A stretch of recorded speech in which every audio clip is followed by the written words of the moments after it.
ايه رأيكم في الصينية الجميلة الحلوة دي؟ فظيعة، لونها خطير، طعمها خطير، ريحتها روعة روعة روعة. يلا بينا نشوف احنا عملناها ازاي.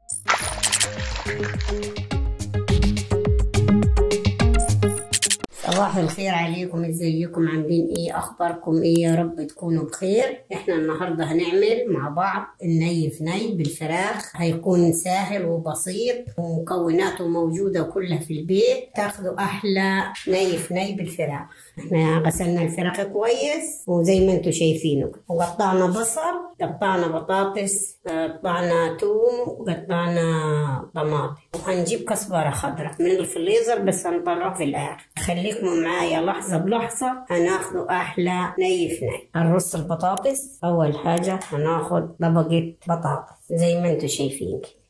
هنرص البطاطس كلها ونرجع. رصينا رصة البطاطس، هنرص رصة الطماطم. رصينا رصة الطماطم، هنحط شوية من الثوم وشوية من التوابل.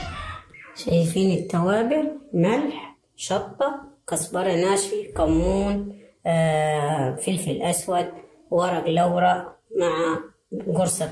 حطينا شوية بهارات، حطينا مع بعض كله، تبلناه. دلوقتي ايه؟ هنحط البصل وبعدين نرجع. دلوقتي هنحط الفراخ. عملنا من كل طبقة رصة. دلوقتي نحط الفراخ ونعمل ايه؟ نفس الطريقة فوق من الفراخ. هحطهم كده زي ما انتوا شايفين كده اهو.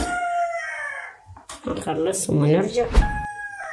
احنا دلوقتي خلصناها، مسخنين الفرن كويس. هنغطيها. اللي كان معاكي ورق سلوفان غطيها بيه، ما معكيش غطيها باي غطيه معاكي. انا هنغطيها بغطاية حلة ألمونيوم معي. صينية شاي هنحطها في الفرن، وفي نص السوا هنحط لها كوباية مية مغلية، وبعد كده نسيبها لغاية ما تكمل. نشوف مع بعض لحظة بلحظة لغاية ما نطلع الني في ني من الفرن. شايفين؟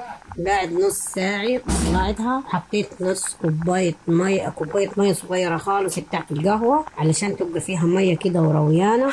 دلوقتي احنا ايه؟ عاوزين نطلع الفراخ. شايفين استوى، غير نحمره بس نديه لون. هنسحب الوراك بتاعت الفراخ لفوق كده ونرجع. شايفين انا طلعت الفراخ من فوق اهو. هنسيبهم ياخدوا لون، بعد كده ايه؟ نوريهم لكم هم مستويين. شايفين الجمال؟ حلوه خالص وتهفف النفس وطايبه ومستويه وجميله خالص. يا ريت يا جماعه اللي يعجبوا الفيديو يعمل لنا لايك وشير واشتراك، ونشوفكم على خير باذن الله.